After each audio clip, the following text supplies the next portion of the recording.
ভাই আজকে খেলাম শশা মাখা। ভিডিওটি শেষ পর্যন্ত দেখুন, তাহলে বুঝতে পারবেন সম্পূর্ণ ঘটনাটি বা কাহিনীটা কি।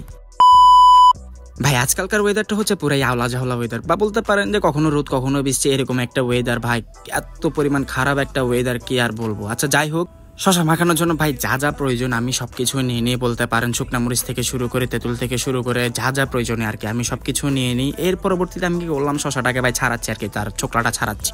আস্তে আস্তে তার ছোকলাটা ছাড়ানোর পরে আমি কি করলাম, ভাই এটাকে আমি কুচি কুচি করতে। ভাই এখানে আমার একটা ভুল হচ্ছে যে কি আমি কুচি কুচি করার জন্য প্লেটে কুচি কুচি না করে ভুলে আমি বলে কুচি কুচি করে ফেলছি। আচ্ছা যাই হোক, কোনোভাবে আমি কুচি কুচি করে কি করলাম, আসি সুন্দর করে মিক্সার করতেছি, বা বলতে পারেন লবণ মরিচ হলুদ ময় মশলা যা আছে, যা যা প্রয়োজনীয় সবকিছু দিয়ে আমি এটাকে মাখাচ্ছি। মাখানোর পরে ভাই দেখেন এটার ফাইনাল লুক দেখতে কি অমায়িক হয়েছে, দেখছেন তো। ভাই পরবর্তীতে আমি করলাম, মাখানোর পর আমি সুন্দর করে ভাই খাচ্ছিলাম। ভাই এত পরিমাণ মজাদার হয়েছে কি আর বলবো। আপনারা চাইলে বাসায় ট্রাই করে দেখতে পারেন। আর ভিডিওটি ভালো লাগলে অবশ্যই লাইক এবং সাবস্ক্রাইব করেন। আর দেখেন আমার ঘরের বিড়ালটি।